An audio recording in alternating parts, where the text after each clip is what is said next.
Hello students, welcome to my YouTube channel tutorial classes by Garima Singh. हम लोग यहाँ पे पढ़ रहे हैं engineering mathematics 2 BTech second sem की मैथ्स है। और इसमें हम लोग एकेटी यूनिवर्सिटी का सिलेबस कवर कर रहे हैं। यूनिट 4 हम लोगों की चल रही है। मोबिस ट्रांसफॉर्मेशन से रिलेटेड क्वेश्चन हो या फिर बाइलिनियर ट्रांसफॉर्मेशन से रिलेटेड क्वेश्चन, ये क्वेश्चन इंपॉर्टेंट है, एग्जाम में 10 मार्क्स का पूछा जाता है। सबसे पहले हम देख रहे हैं कि आप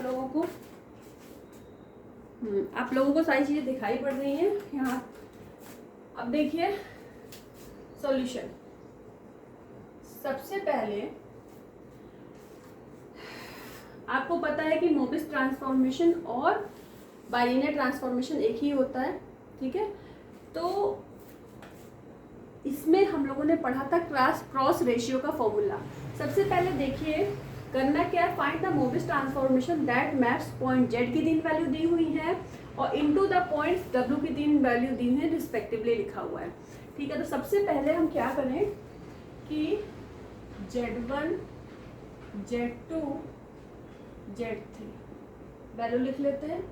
0 -i 2i W1 W2 W3 क्या है वैल्यू 5i इंफिनिटी -i/3।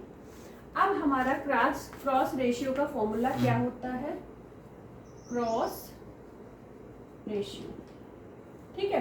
तो जब वैल्यू गिवन है, तीन वैल्यू गिवन है, जब 4 वैल्यू गिवन होती है तो थोड़ा सा इसमें चेंजेस हो जाते हैं फॉर्मूले में।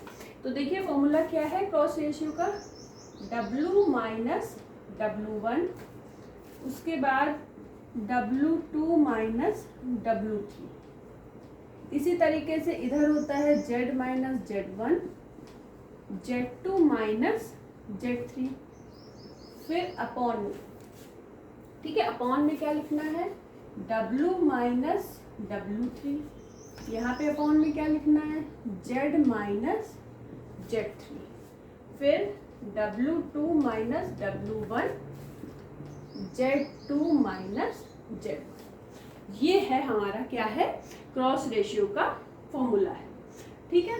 अब देखिए सबसे पहले कि अगर आपकी Z1 Z2 Z3 या W1 W2 W3 में कोई भी वैसी वैल्यू जो इन्फिनिटी गिवन हो, इन्फिनिटी क्या होता है, नॉट डिफाइंड टर्म होता है, ठीक है। तो हम क्या करते हैं कि यहाँ पहले से देखिए W2 की वैल्यू दी हुई है, तो W2 जो वैल्यू गिवन है उसी से हम डिवाइड कर देते हैं ऊपर और नीचे।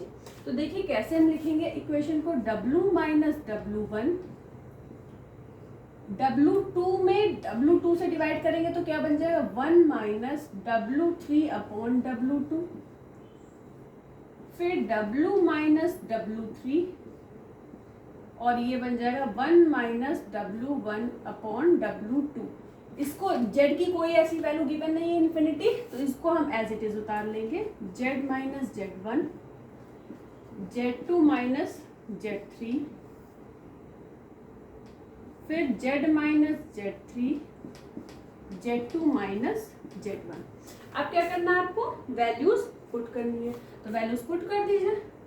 W माइनस W1 की वैल्यू क्या है -5i।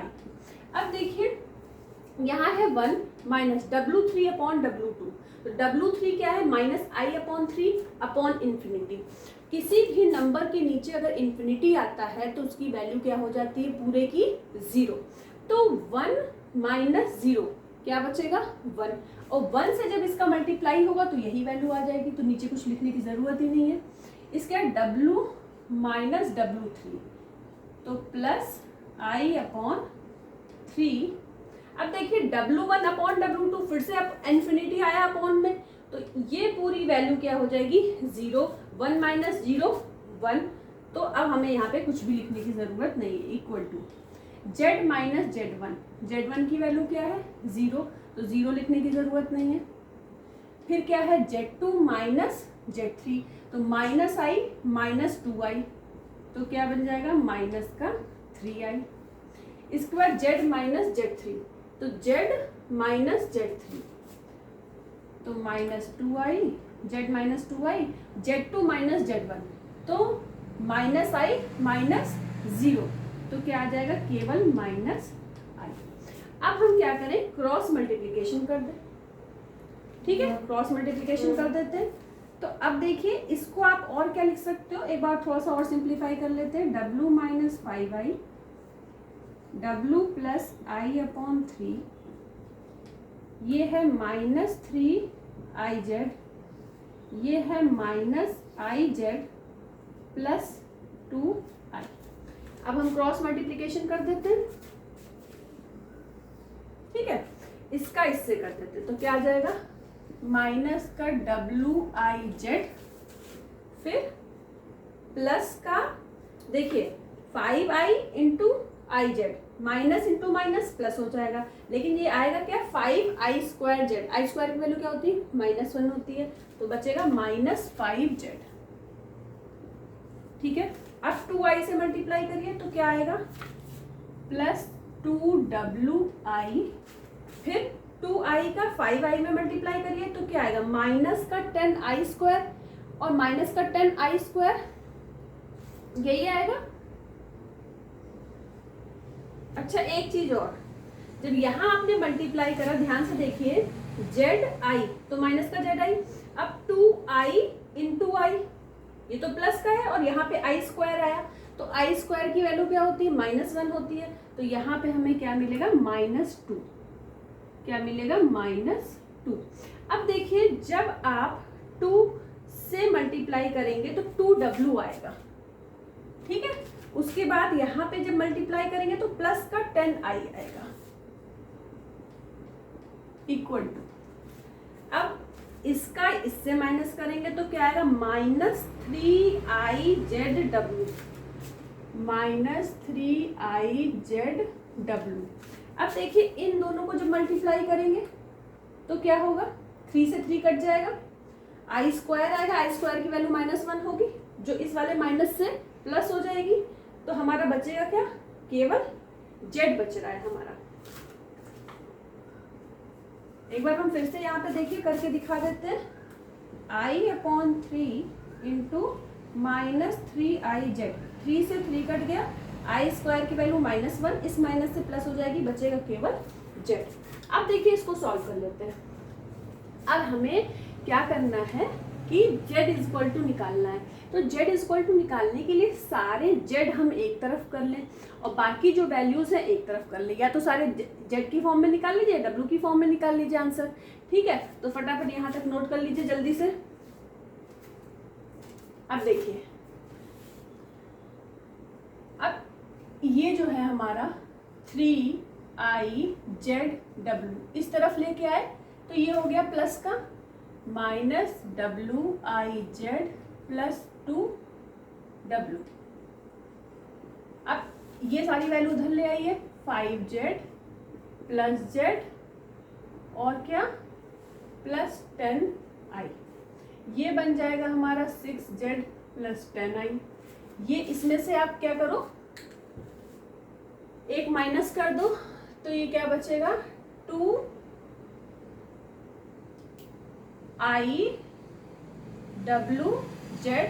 Plus 2w। ठीक है, अब देखिए ध्यान से, यहाँ देखिए कुछ गड़बड़ी तो नहीं हुई है।